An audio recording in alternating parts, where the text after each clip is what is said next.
तो देखते हैं पहला प्रश्न क्या है। पहला प्रश्न उन्होंने हमारा वाला ही पूछा है कि माता जी अभिषेक किया, अभिषेक के बाद शांति धारा और शांति धारा के बाद पुनः अभिषेक किया जा सकता है या नहीं। इस प्रश्न का जवाब, अभिषेक में जो मंत्र आते हैं शांति धारा उन्हीं मंत्रों का वृहद रूप है। इसीलिए कुछ कुछ श्रावक शांति धारा को बड़ा अभिषेक कहते हैं। क्या कहते हैं? क्यों भाई, क्या आवश्यकता है? हर चीज में ट्यूनिंग बनाना जरूरी है क्या? शांति धारा को शांति धारा ही रहने दो। यदि शांति धारा को बड़ा अभिषेक कहना होता तो आचार्य परमेष्ठी शास्त्रों में लिख देते, पहले जिसमें संक्षिप्त रूप में आपने बीजाक्षर पढ़े वो छोटा अभिषेक और बाद में बृहद रूप से पढ़ा तो बड़ा अभिषेक। आचार्यों ने शास्त्रों में लिखा क्या? बोलिए ना, नहीं ना।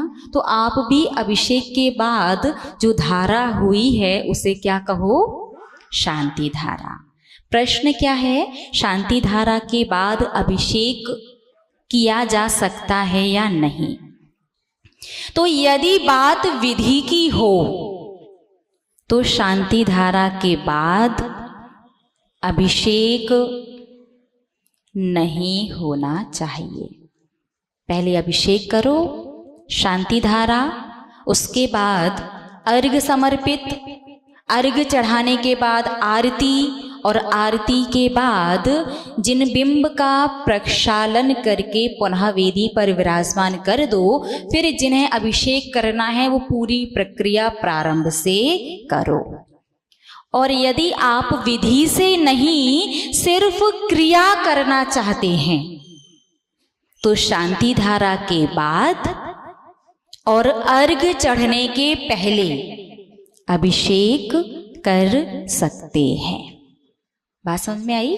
विधि से कर रहे हैं तो नहीं करना चाहिए, और सिर्फ क्रिया के लिए कर रहे हैं कि हमें तो भगवान थोड़ा बहुत आगे पीछे पुण्य काम होगा तो चलेगा, लेकिन हमें अभिषेक करना है तो अर्घ चढ़ने के पहले पहले तक अभिषेक कर सकते हैं। शांति धारा का अर्घ चढ़ने के बाद अभिषेक नहीं करना है। बात समझ में आ गई ना? ठीक है।